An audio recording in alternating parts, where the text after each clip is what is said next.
Did you know that the state of Louisiana currently incarcerates a higher percentage of its population than any country in the world? Well, finally, something is being done about this.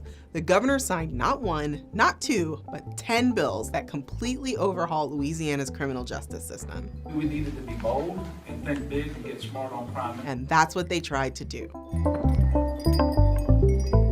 The United States currently incarcerates 2.2 million people, a 500% increase over the last 40 years.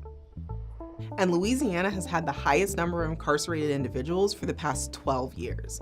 A disproportionate number of them, nearly 2/3, are Black. And then there's the looming threat of recidivism. 1 in 3 incarcerated Louisianans will end up back behind bars in their lifetime. They serve a life sentence, 6 months at a time.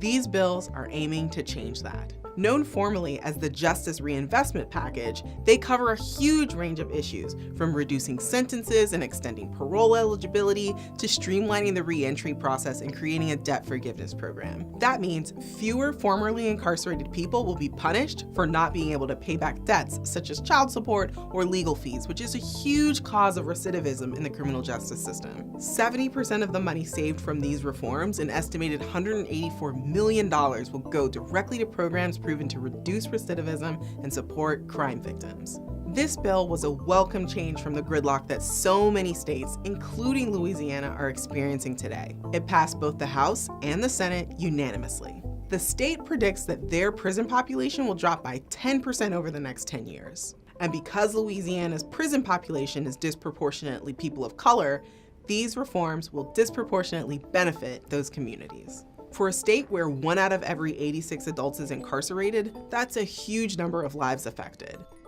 Those lives are the reason this historic package was able to succeed. It was a grassroots effort from Louisiana citizens who descended upon the Capitol to share personal stories. When they locked my son up when he was a teenager for trumped-up charges, right? It wasn't to help him or us. Years later, when he was murdered, they are not helping us. This is about what is right and just and fair for our folks. Because I remember the women that I left behind, and they did not deserve some of the punishment that they received. There were hundreds more like these, along with thousands of letters sent to public officials. In the state with the highest number of disenfranchised citizens, the people still found a way to make their voices heard.